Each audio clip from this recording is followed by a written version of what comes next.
এক মাস সিয়াম সাধনা শেষে পরিবার পরিজন সহ ঈদের নামাজ আদায়ের রীতি ঈদ উদযাপনের। তবে চলমান ইরান যুদ্ধে ভাটা পড়তে যাচ্ছে মধ্যপ্রাচ্যের দীর্ঘদিনের এই ঐতিহ্য।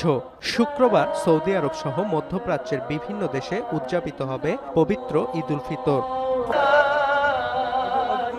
এবার খোলা মাঠে ঈদের নামাজ আদায়ের নিষেধাজ্ঞা দিয়েছে আমিরাত, কাতার ও কুয়েত সরকার। শুধু মসজিদেই নামাজ আদায়ের অনুমতি পাবেন মুসল্লিরা। এছাড়া কুয়েতের ঐতিহ্যবাহী গ্র্যান্ড মসজিদেও হচ্ছে না ঈদের জামাত। এমনকি নিরাপত্তা বিবেচনায় মসজিদগুলোতে ঈদ জামাতে সীমিত সংখ্যক মুসল্লিকে অংশ নেয়ার আহ্বান জানিয়েছে দেশটির ধর্ম মন্ত্রণালয়। শুধু ঈদ জামাত নয়, এবার ঈদের ঐতিহ্যবাহী উদযাপনেও থাকছে বাধ্যবাধকতা।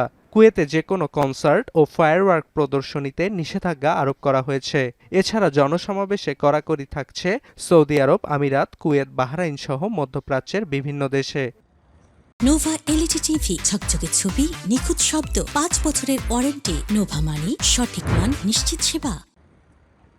এবার ইরান সংঘাতকে ঢাল হিসেবে ব্যবহার করে জেরুজালেমের পবিত্র আল আকসা মসজিদ বন্ধের ঘোষণা দিয়েছে ইসরায়েল।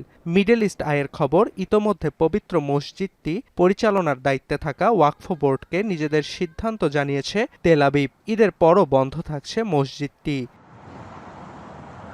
এদিকে কাবুলে পাকিস্তানের রক্তক্ষয়ী হামলার মধ্যেই ঈদ উদযাপন করছে আফগানিস্তান। একই সঙ্গে ঈদ উদযাপিত হচ্ছে আফ্রিকার দেশ মালি ও নাইজারে। অর্ণব প্রসাদ, এখন বিশ্ব।